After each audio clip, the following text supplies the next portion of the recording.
Selamünaleyküm aziz dostlar. Biz şimdi gidiyoruz. Kitap yarmarlığına başlayacağım. Mana bizim yolumuz. Mana anamız. Maşinamızın ayday. Yaşın biz gidemiz avtobusga. Niçin avtobusga? Çünkü bizim anamız maşina ayday ama o şehirde aydap olamay ama aydap olacak. Endi görüşerek avtobusda. Yazınız kanalımıza ve koyunuz like. Görüşerek avtobusda. Avtobusga bineceğim. Çok da adamlar düşsün.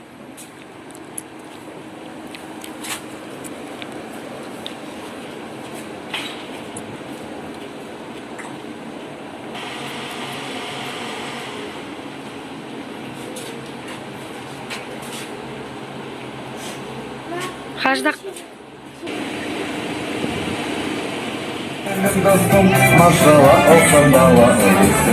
Машалла, Балара. А теперь давайте поднимем две ручки вверх и громко-громко друг другу похлопаем. Так, черепашка, мне кажется, мы не узнали, кто же на нашем праздничке вверх.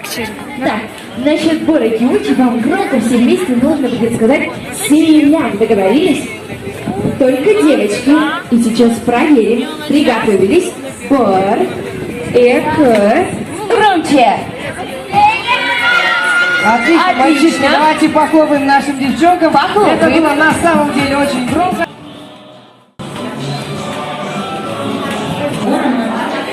Слышали голос души, уже развивался просто кажется много, что доброго недели всем солидарны, и я очень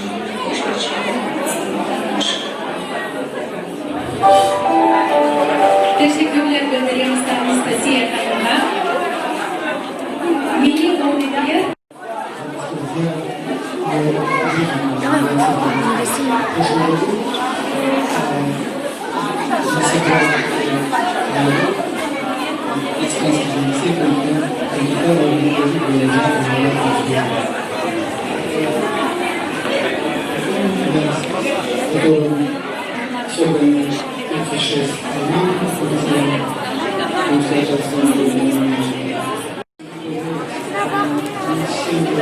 şu koyalım. Al.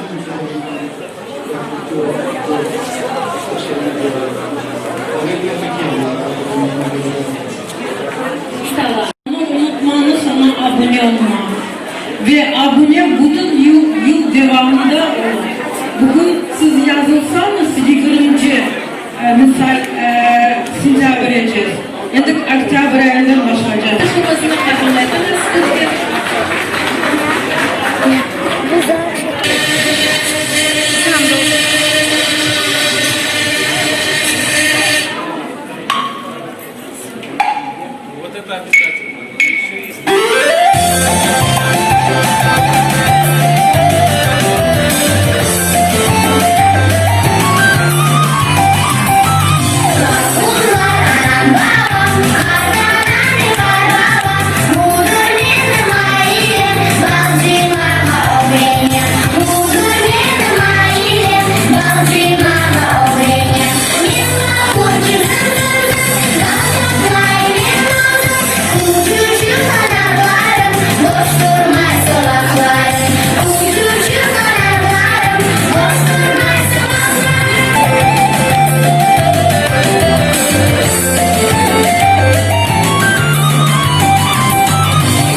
Ярцинский фольклор армейской национальности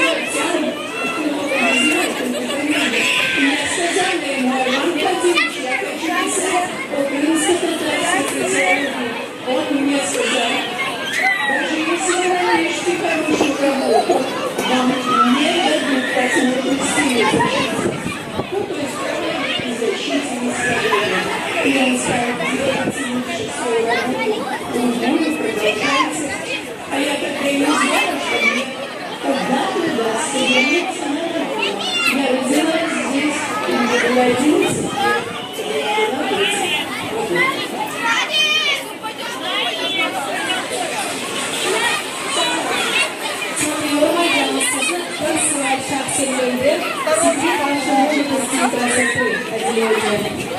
Я ничего не делаю для того, чтобы выглядеть молодой и красивой. Никакие маски. Я не знаю, что такое спа-салон. Я просто обычным кремом мажу сверху пудру. И все. Все салоны. Скажите, güzelsiniz. Sen adını kazanmayın. Biz seni unutmayacakmış. Yolundan tutacakmış. Ya hayırlı ya ölümge. Şerefle götürecekmiş. Antakya Allah için ilim oğlunu etmek. Bile büyük bir sual aslında olganı böyle zor zamanda ziyanımızdan gece gündüz el ele çalışmak beklenmez mi? Biz ise kulluk ucuz şiar ve ecnebi menfaatlerle uğraşamız. Münevver insanımız bu aldayken adi halktan ne beklenir? Milli menfaat ve ulvi mefkure yolunda bir masa başında oturar, birlikte iş yapar. Ya biz ne tarihten ders alamız, ne dosttan, ne de düşmandan. Arkadaşlarımız bu mensure janrında böyle bir parça. Bir de bu kitapta, kitap 3 parçadan ibaret videoda aytıldı. 3. kısımda şiirler. Ve bu şiirler çoğunlukla genç nesilde, bizim babalarımıza. Çünkü benim nurlu ilim saçmağa, halkımızın acısına bin bir derman olmağa, insanların yüreğine sevgiyle dolmağa. Bizim için mürşit ilim, biz irfan elçileri, şanlı halkımız uyansın, essin yanılık yeli. Bizini ayırmak isteyen öz belasını bulsun. Yanı nesil gelir gelmez, her yer çiçekler dolsun. Dağı, mana biz endi qaytamiz kitap yarmılığından ve şun mineceğimiz avtobusga ve evge qaytamiz. Mana aziz do'stlar, biz endi qaytamiz evga. Bugun biz pek güzel kunimizni kechirdik. Evet. Kunimiz kecha. Daha hangi kitaplarımızı okuyacağız? Mana kitaplarımız pek çok bu yıl. Bu ikinci kitap yarmılığında yarmılığım. O yüzden şuna aziz dostlar. Gitti. Aziz dostlar, çıkıyoruz maşinadan. Kitaplarımız. Haydi aziz dostlar, yazınız kanalımıza, koyunuz bizge like ve görüşkence.